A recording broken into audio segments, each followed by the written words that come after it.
Në koment do të jetë edhe kolegu Dëfrimet Hasani. Përshëndetje Dëfrim. Përshëndetje Alban, po bëhet gati të fillojë kjo sfidë shumë e rëndësishme e kësaj jave mes Partizanit dhe Besës.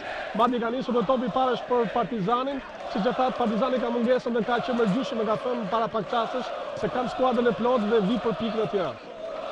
Padyshim do të kërkoj pikë, janë pikë një lojtar i cili ka provuar edhe Emiretet e Bashkuara Arabe, ku ka luajtur me Al Faisal në 2 sezone, po ashtu me Al Tavon, kanë qenë këto skuadrat ku ai është aktivizuar. Vajas niset Partizani, Demir, një top i gjatë për Memeli, mjaft mirë. Të shohim Miguel Memeli hyn brenda zonës, e kontrollon topin. Memeli, gjithnjë Memeli, kërkon goditje dhe 1-0 ka realizuar Miguel Memeli.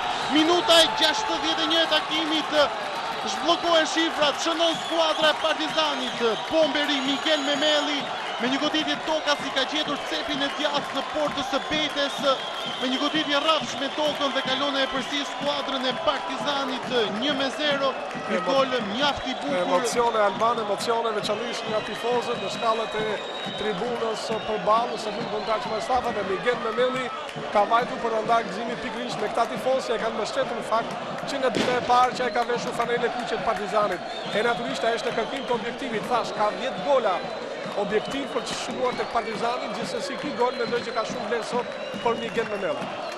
Një bomber i vërtet, shikojmë edhe njerë këtë gol, e kontrollon topin brenda zonës, shmang aty Hoxhën, godet tokasi dhe mposhtë Beten. 1-0 udhëheq skuadra e Partizanit, minuta e 61, realizon Miguel Memeli, është goli 4 për sulmuesin e skuadrës së Partizanit në këto 7 sfidat aktivizuara, ka realizuar 4 gola. Ndërkohë që Sefa në këtë aksion, por është më i fortë se ç'duhet ai topën tarin Qemal Stafa.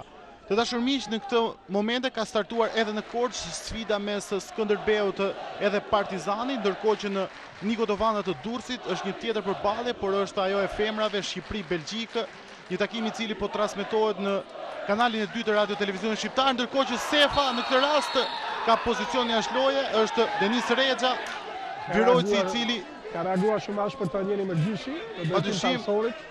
Afrohet Sokol Çekaj, arbitrat janë Lorenzo Jemini, Redi Avdo, Denis Rexha, i 4 Sokol Çekaj. Të shohim edhe njerë, ky është rasti. Një rast për Moviol. Një rast për Moviol, padyshim gjithçka do të Violin e timur Brigos Sportive në televizionin shqiptar. Por kemi disa momente në këtë ndeshje. Është rasti Fation Sefës në pjesën e parë. Shikojmë, ky është rasti Miguel Memelit. Topi ka prekur numrin 5 të Jashtnica, mund një shtëpi nga Kuksi. Ndërkohë tashmë vjen fshëllima e kryesorit Lorenzo Jemini, merr fund gjithçka në stadiumin kombëtar Qemal Stafa. Fiton skuadra e Partizanit me rezultatin 1-0, duke marrë 3 pikë të rëndësishme përballë Besës. Partizani ngjitet tashmë në kuotën e 44 pikëve dhe mban në vendin e tretë, 2 pikë më pak se skuadra e Kuksit, e cila është në kuotën e 46 pikëve, por një fitore tjetër rëndësishme për skuadrën e trajnerit Sampaio, i cili ende nuk e ka shijuar humbjet me këtë skuadër. Barazime dhe fitore, vjen një fitore tjetër rëndësishme për ta, për luftën europiane. Dëfrim, ndonjë emocion i fundit që vjen nga fusha. Një fitore shumë e bukur e Partizanit, do thonë një fitore e luftuar, një fitore edhe morale. Përveç se 3 pikë, është një fitore me aromë Europe, e cila i shërben shumë skuadrës së Sampaios, ekipit Partizanit, pra që është përshëndetur nga tifozët Albanë në këto çaste, ka rënë dhe Ilberi, pra është një gjë e bukur në stadionin kombëtar Qemal Stafa. Mendoj që ka fituar futbolli i bukur, ka fituar